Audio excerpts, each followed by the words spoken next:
This is Real News Media TV, coverage you can trust. Please like, share, subscribe, and hit the notification bell. Select all for daily news updates. Holness announces 7 no-movement days starting Sunday. Prime Minister Andrew Holness has announced 7 no-movement days as part of the new measures to fight the rise in COVID-19 cases across the country. He was speaking at a press conference on Thursday night. The new measures come as the more transmissible Delta variant of the virus was on Wednesday confirmed to be present in the country. We have to prevent further transmission, and the most effective way of slowing down transmission is to have a complete halt at a point. Stop movement. That's what it comes down to, simply, Holness said. The no-movement days announced by the Prime Minister are Sunday, August 22, Monday, August 23, Tuesday, August 24, Sunday, August 29, Monday, August 30, Tuesday, August 31, and Sunday, September 5. Holness said that outside of the no-movement days, the nightly curfew will begin at 7 p.m. and end at 5 a.m. the next day, except on Saturdays when the curfew begins at 6 p.m. He noted, however, that to facilitate the implementation of new measures, the curfew will be extended on Friday, August 20 and Saturday, August 21. On Friday, August 20, the curfew will begin at 9 p.m., while on Saturday, August 21, the curfew will begin at 8 p.m. The Prime Minister added that workplaces will be required to close at midday on Friday, August 20 and on Friday, August 27 to help the public prepare for the new lockdown measures. This will, however, exclude the courts, security services, financial services, transportation services, health services, the National Water Commission, Jamaica Public Service, gas stations, fire stations, food services, and other relevant services. Kingston man nabbed driving with illegal gun during curfew.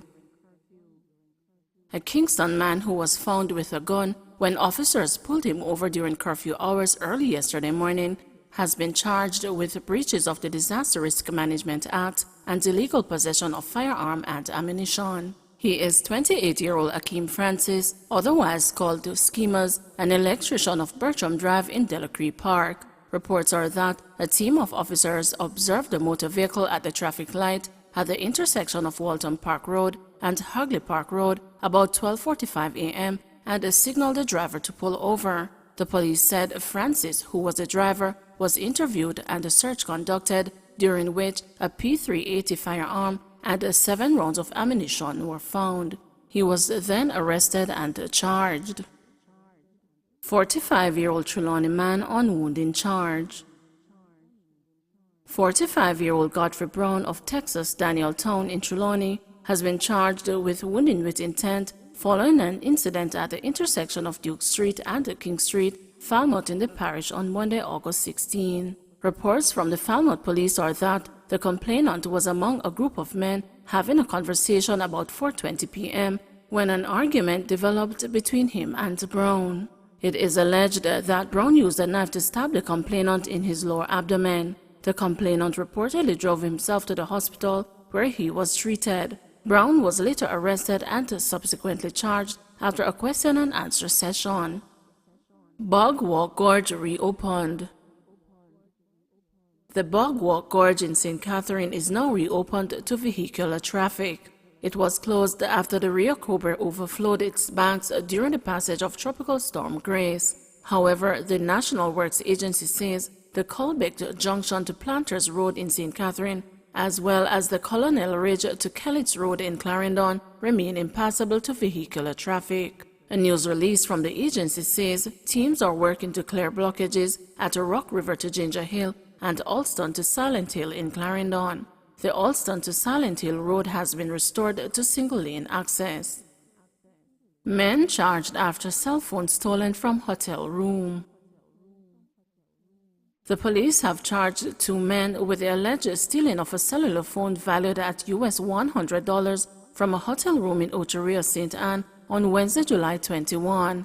Charged with receiving stolen property, burglary and larceny are 49-year-old Michael South, a car washer of Wellside Crescent, Kingston, and 36-year-old Jermaine Anthony Johnson, otherwise called X-Box, of Seaview Gardens, Kingston. Reports are that about 11 p.m., the culprit entered the complainant's room and stole the cellular phone. On Wednesday, August 11, the cellular phone was tracked and found in the possession of South, who reported that he purchased the phone from Johnson. Both men were charged on Wednesday, August 18. Kingston man charged with wounding and shooting with intent. 25-year-old Junior Query of Carnarvon Street, Kingston 3, was arrested and charged with wounding with intent and illegal possession of firearm and ammunition following an incident along Pembroke Road, Kingston 2, on Monday, July 12. Reports from the Elletson Road Police are that about 8:39 a.m., Query opened gunfire, hitting two men who were later taken to hospital where they were admitted in serious condition. Query was arrested in Claremont, St. Anne on Tuesday, August 17, and charged on Thursday, August 19. His court date is being finalized. 21-year-old Westmoreland woman missing. The police are seeking the public's assistance in locating 21-year-old Selena Kerr of Hermitage in Bethel Town, Westmoreland, who has been missing since yesterday, August 19. Anyone knowing the whereabouts of Selena is being asked to contact the Bethel Town Police Station at 876-957-1658, the Police 119 emergency number, or the nearest police station. $172 million repair bill for damage caused by Tropical Storm Grace.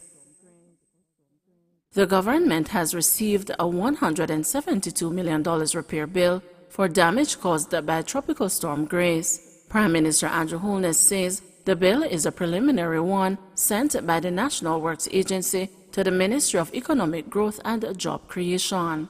Mr. Holness said he was grateful it was not such a big bill and noted that the government would make the budgetary allocations to return the affected roads to usable conditions as quickly as possible. He told Thursday's media briefing that 198 roads were affected by the storm. 556 more COVID-19 cases, 14 additional deaths. Jamaica has recorded 14 more COVID-19 fatalities, increasing the tally to 1,356. Those who have died are a 43-year-old man from Westmoreland, a 62-year-old man from Westmoreland, a 50-year-old woman from Manchester, a 94-year-old man from St. James, a 57-year-old man from St. Thomas, a 70-year-old man from St. Thomas, a 57-year-old man from Clarendon, a 51-year-old man from St. Elizabeth, an 88-year-old man from St. Elizabeth, an 89-year-old woman from St. Elizabeth, a 67-year-old woman from St. Elizabeth, an 87-year-old woman from St. Anne, a 93-year-old woman from Hanover, and a 79-year-old woman from Kingston and St. Andrew. The Ministry of Health says the deaths occurred between August 14 and August 18. One more case has been recorded as a coincidental death, increasing the tally to 171. And 3 more fatalities are under investigation, moving that figure to 116.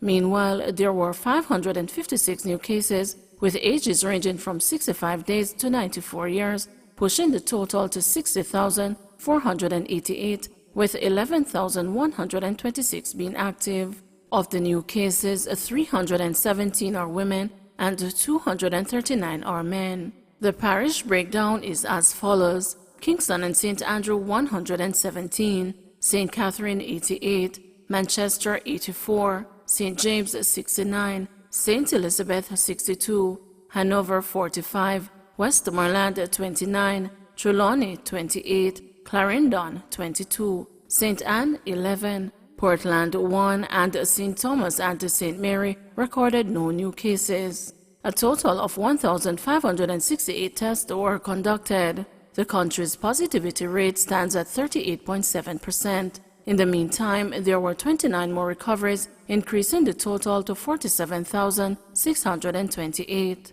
Some 564 persons are in hospital, with 123 being moderately ill and 37 critical. 3 persons are in government quarantine, while 41,623 are at home.